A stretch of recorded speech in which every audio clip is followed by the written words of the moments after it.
నిజామాబాద్ జిల్లా ఎడిపల్లి మండలం పోచారం జానకంపేట శివారులో ప్రధాన రహదారి పక్కన ఉన్న గ్రామ దేవత ఆలయాన్ని గుర్తు తెలియని వ్యక్తులు కొలగొట్టారు.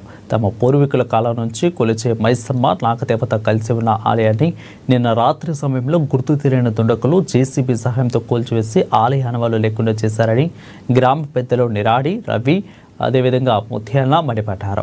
ఇక ఈ ఘటనపై పోలీసులకు సమాచారం అందించడంతో వారు ఆలయ పరిసరాలను పరిశీలించారని నిధి కోసం ఈ ఘటనకు పాల్పడి ఉంటారని అనుమానం వ్యక్తం చేస్తున్నట్లు తెలిపారు.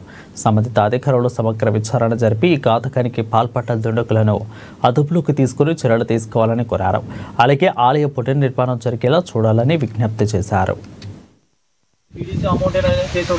ఈరోజు పోచారం గ్రామం జానకంపేట్ 2 గ్రామాల సరిహద్దులో మా గ్రామ దేవత నాగదేవత మరియు ఇంకో మా గ్రామ దేవతలు రోడ్డు పక్కన జానకంపేట శివారులో ఉండడం జరిగింది.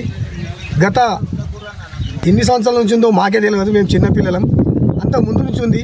ఇక్కడ రాత్రి కొందరు దుడగులు వచ్చి దీన్ని గూలగొట్టి దాని కింద నిధి ఏదైనా ఉంటే తీసుకొని వెళ్ళిపోయినట్టున్నారు. వాళ్ళని పోలీసు వారు మరియు రెవెన్యూ వాళ్ళు కనిపెట్టి వాళ్ళ మీద తగిన చర్య తీసుకోగలరని కోరుచున్నాం. ఇదే విధంగా రేపు నాగపంచమి వస్తుంది. మా పోచారం గ్రామస్తులు అందరూ, లేడీస్ అందరూ, మా ఆడబిడ్డలు, పోచారం గ్రామ ఆడబిడ్డలు అందరూ వచ్చి ఇక్కడ పాలు పోసి నాగదేవతకు పూజలు చేసి వెళ్తారు. అదేవిధంగా కొందరు కావాలనే రేపు పండగ ఉంది కాబట్టి మంగళవారం రోజు దానికి ముందుగా ఇది కావాలని చేసిన సంఘటన. దీని మీద మరియు పోలీసు వాళ్ళు రెవెన్యూ వాళ్ళు తగిన చర్య తీసుకోగలరు.